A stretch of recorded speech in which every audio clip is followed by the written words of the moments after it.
एक पंडित तुम्हें 7 वचन दिलाता है नहीं दिलाता है? कोई खड़े होके 7 वचन बचा सकता है? अरे मेरी शादी नहीं हुई, मुझे याद है। तुमने कर ली, तुम्हें 7 वचन याद नहीं है? बताओ वो जय कुमार जी कहाँ गए? 7 वचन कौन कौन से थे? वाह रे फर्जीवाड़ा। महिलाओं को याद हो, तुम हंस रही हो, बताओ 7 वचन कौन से थे? प्रियंका नहीं मालूम 7 वचन? बाप रे क्या फर्जीवाड़ा चल रहा है देश में। इतना घोटाला, मोदी के पीछे पड़ा देश, तुम्हें अपने 7 वचन याद नहीं है? अरे 7 वचन आपसे लिए गए थे, वो 7 वचन कौन से थे? मैंने वहां पूछा मुंबई में कि वो 7 वचन बताओ, तो एक आदमी बोला महाराज मैं बताऊं। मैंने कहा बताओ। तो मैंने कहा बोले कौन कौन से 7 वचन थे? बोले ना तो मुझे मालूम ना मेरी बीवी को मालूम है। तो मैंने कहा मंडप में क्या हो रही आता? बोले पंडित बोल रही आता, हम सो रही आता, बेचारा हम तो रो रही आता। पंडित वचन ध्यान, तुम्हें 7 वचन याद नहीं है, ध्यान रख। ऐसे वचन रहेंगे तो कौन याद रखेगा? मैंने 7 वचन बदल दिए हैं। अब जब भी तुम्हारे बच्चों की शादी हो तो 7 वचन बदल देना। 7 नहीं बताऊंगा, टाइम पूरे हो रहे हैं। एक ही कहूंगा, अब जब भी शादी हो तो दोनों पति पत्नी का फर्ज है कि हम गृहस्थ जीवन में प्रवेश कर रहे हैं, संसारिक जीवन में जा रहे हैं। 7 वचन में मेरा एक वचन ये जोड़ना कि जब दोनों मंडप के नीचे बैठे हों तो दोनों एक संकल्प करें कि ठीक है, आज से हम संसार के जीवन में प्रवेश कर रहे हैं, खुशहाल जीवन जीना है। तो एक वचन में लेता हूं कि देख, जब तू आग बने तो मैं पानी बन जाऊंगा, और जब तू पानी बने, जब मैं आग बनूं तो तू पानी बन जाना। जिंदगी आराम से गुजर जाएगी। पति आग बने तो पत्नी पानी बन जाए, और पत्नी आग बने तो कौन बोला पति पेट्रोल बन के तैयार हो जाया करता है?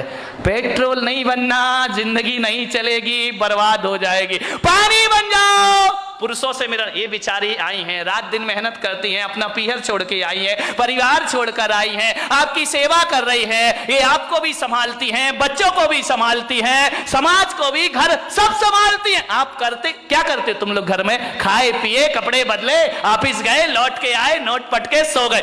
कितनी मेहनत ये पत्नियां करती हैं। विचार करिए, ये महिलाएं ना हो तो तुम्हारा घर नरक में परिवर्तित हो जाएगा। ध्यान रखिए, बिन घर नी घर भूत का। अच्छे से बजा लो भाई, ऐसे क्यों शर्मा रही है? विचार करिए, आप दिन भर में 10 बार आग बनते हैं तो ये बेचारी 10 बार पानी बनती है। ध्यान रखिए, नारी का जीवन तो वो होता है, अपने लिए वो खाना भी नहीं बनाती है। ध्यान रखना, जब पति बाहर चला जाए और बच्चे भी घर में ना हो तो उससे पूछे कि क्या बनाया है, तो कहती आज कोई घर में नहीं है, क्या बनाना? अचार रोटी खा लेती है और पूरा दिन गुजार दिया करती है। इसका मतलब ये होता है कि ये खाना भी अपने लिए नहीं बल्कि तुम्हारे लिए बनाया करती है। ये घर को व्यवस्थित भी तुम्हारे लिए किया करती है। और किसी के बच्चे को जन्म देने की यदि पीड़ा सहती है ना, तो ये नारी अपने लिए नहीं सहती, तुम्हारे वंश को कायम रखने के लिए इतने दर्द सहा करती है। ध्यान रखिए, नारी का बलिदान, नारी का त्याग, सब कुछ छोड़ के तुम्हारी सेवा में लगी है। 10 बार आग बनते हो, ये बेचारी 10 बार पानी बनती है। आज पुलक सागर इनके पक्ष में आपसे बोल रहा है, आप 10 बार आग बने, ये 10 बार पानी बनेगी, तो दिन में एक बार इसे भी आग बनने का अवसर दिया करो। और तुम पानी बन करके एक बार भी अवसर नहीं दोगे उसको पानी बनने का, एक मौका तो मिलना चाहिए ना कि एक बार मैं भी आग बनूं तो तुम्हें। कौन बोला हमारे यहाँ तो पूरी होलिका आई है महाराज, पानी बनती नहीं है? ध्यान रखिए।